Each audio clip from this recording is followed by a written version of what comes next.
Book reviews. Well, I was delighted to receive a review copy of Roger MacGowan's new book, as I was certain to purchase it in any case. I've loved his art since I started in the hobby in 1977, which is just 1 year after Roger did his first cover art commission, the Russian campaign for Avalon Hill. I love Roger's art, so I won't be talking about whether or not it's good, but rather about what I like about it. And I'll talk about the book as a book. So consider this a book review rather than an art review. The book is a big coffee table type book, as you'd expect for an art book, filled with color plates of his work. It's hefty and solid, and the color prints are vivid. Definitely more vivid than some of the scuffed copies I have on my game shelves. Roger's taken an interesting approach in that the book is an autobiography and an art book at the same time. It starts with a bit of family history and his own education. I was delighted to find out that he was involved in theater in college, not just designing sets, but writing and directing as well. He was majoring in both theater and graphic arts. Of course, it was the latter that won out over time. After graduating, his first job as an artist was for Vortex magazine, a sci-fi fan publication in the 1970s. He did his first covers there, as well as illustrations for articles. That magazine folded in 1975, right around the time he was ready to move forward with his first life-defining project, Fire and Movement magazine. He'd been playing war games since high school, so this was a dream that would unite his gaming hobby with his graphics skill and everything he'd just learned about magazine layout and design while at Vortex. For newer people in the hobby, it's easy to remember Roger as one of the foremost artists in our tribe, but his first huge contribution was Fire and Movement. It was the first wargaming magazine not tied to a game publisher, an independent journal with independent reviews, news, and articles on strategy, variants, and anything else they could think of. Roger notes that when the first issue was ready to go, he still had no subscribers nor a distributor, so he sent promo copies to all the wargame publishers that he knew. The response was enthusiastic, and the magazine was on its way. One very special response to the magazine came from Redmond Simonson, legendary graphic artist from SPI. He sent back his copy with notes throughout indicating ways to improve the layout and the magazine in general, and so began a friendship between the two best artists in the business. Eventually, it became so successful that he had to hire someone else to run it, as it was too much to do on top of his day job. He was now working in television. Like so many folks in our hobby, Roger kept a day job on top of all his hobby contributions for many years. A while later, he sold the magazine to Steve Jackson Games, and it in turn gets sold to Alan Emmerich. It finally folds in the mid-'80s, but it was during the Fire and Movement years that Roger began to get commissions from publishers for game box covers and illustrations. As mentioned earlier, his first was in 1976 for the Russian campaign for Avalon Hill. It's still a revered cover, so much so that when GMT printed a 5th edition of that game last year, they had Roger rework the original cover art to fit the new sized box. So much of what makes Roger's work remarkable is in that first cover. Bold use of color, montage, pointillism, interesting lettering, and just sheer drama. And maybe overlooked now, but he used Russians on that cover. 99% of the Russian front games up to that point used strictly Germans on their covers. The next year, he does Squad Leader for Avalon Hill, another iconic cover that ranks with Simonson's Panzerblitz as the best covers of all time, in my opinion. As well, the original Squad Leader scenario cards had his pen and ink drawings as illustrations rather than the photos now used in ASL. These drawings were an order of magnitude more compelling than the stock photos now used. He then started doing covers for GDW and Yaquinto, among others, including the great Panzer, Armor, and 88 covers for Yaquinto. And he was still working for Avalon Hill. There are a ton of amazing covers from 1976 to 86, his Avalon Hill period. Get the book just for those covers, you won't regret it. The relationship, though, started to fall apart over his cover for Up Front. Roger originally designed a cover with an American GI, but Avalon Hill said they wanted a German on the box as Germans sold better. This was a period when there was still a lot of fetishization of the German army and particularly the SS. So Roger redid the cover with a German soldier complete with SS runes on his collar tabs. AH received a fair bit of blowback for the cover from folks offended by the SS soldier. In Roger's telling of the event, Avalon Hill took no responsibility for the decision to have that on as the subject matter for the cover, and said it was the artist's decision. So he continued to work for Avalon Hill, but the relationship was somewhat broken. In his book, he shows the original sketch of the American GI for that cover. He kept it around, and years later he ended up finally using it for another iconic game, Combat Commander. The book goes into some detail on his history with Hobby Japan, a publisher that's still somewhat obscure to us on this side of the Pacific. At the same time, he was doing covers for Campaign magazine and Wargamer magazine. He was seemingly everywhere, and the book documents this comprehensively. In 1990, he joined fledgling GMT as vice president and art director, and instantly gave the company a brand identity and a professional look. It's during this period that he starts making maps, counters, and even covers using the new technology, desktop computers.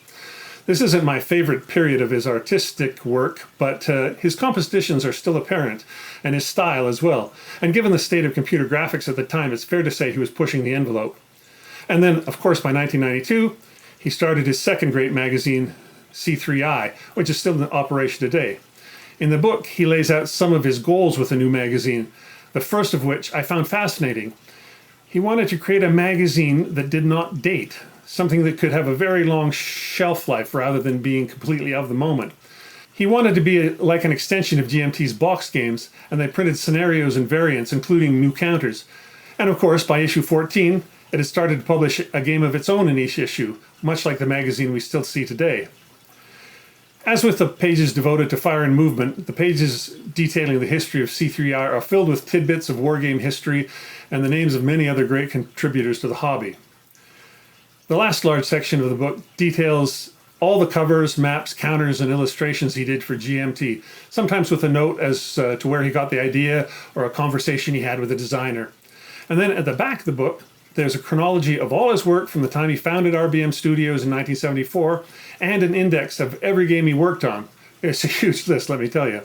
And then finally, a few pages of art from his student years and from non-wargaming projects that he worked on throughout the years.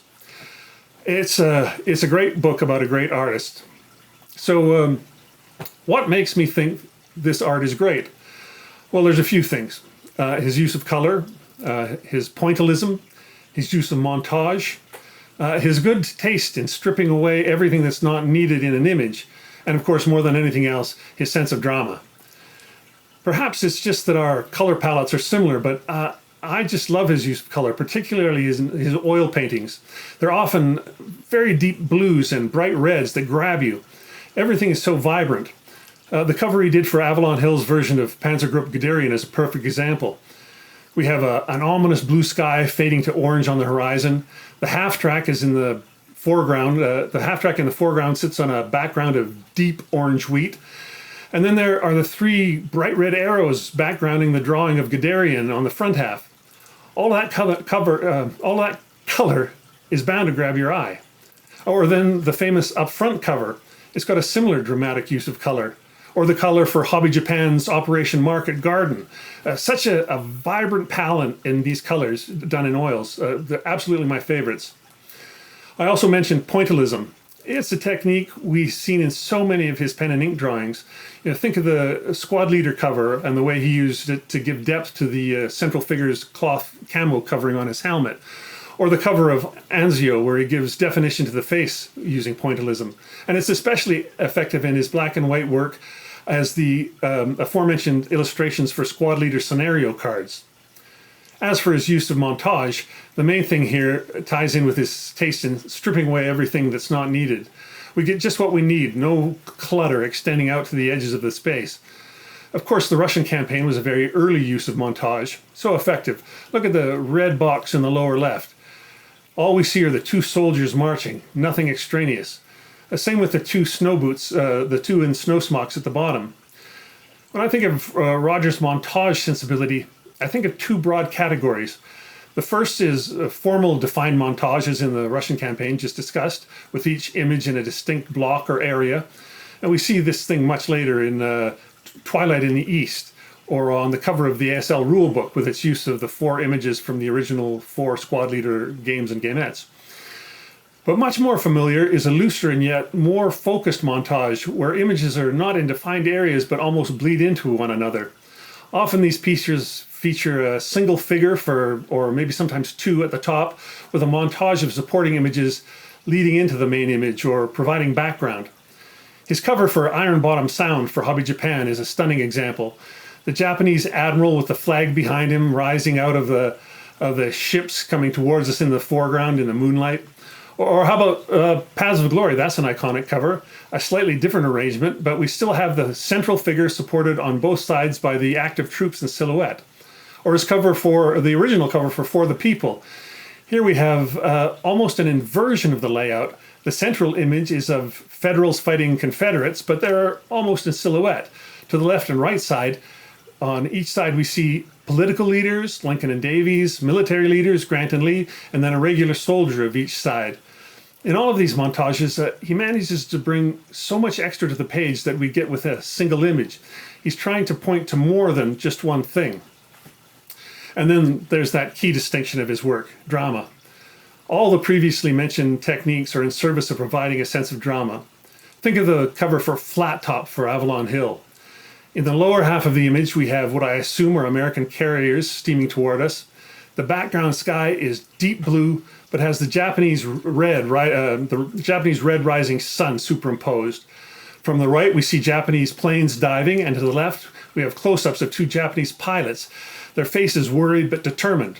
There's a tension in their faces, but there's also a kind of tension between the three elements of the picture. Or how about the cover for Panzerkrieg? This is an image that he's repurposed recently for Trevor Bender's Curse campaign in C3I. So everything about this painting is active. The burning buildings with the deep red fire in the background, the Tiger tank kicking up dust in the middle, and then even though the machine gun crew in the foreground isn't moving, their bodies are tense, active, ready for action. As I said, I'm a giant fan of Rodger's art, and given I started wargaming for real in 1977 and Rodger started doing covers in 1976, I feel like his art has been a constant companion for my whole life as a wargamer. I bought Squad Leader when it first arrived in 1977, and Rodger's art was no small part of what got me to take it from the shelf. I'd yet to read the General magazine or any other publication, so shelf appeal was a big influence. Of course, Rodger's art also got me to buy The Guns of August, a game I really disliked and the first game that I ever sold out of my collection. So I guess it cuts both ways. You tricked me on that one, Rodger. For those of us that have spent more than a decade or two in the hobby, this book is going to bring back a lot of memories. And for anyone interested in art and design, it's a no-brainer. Have a good look at the work of art of a giant. I can't recommend this enough.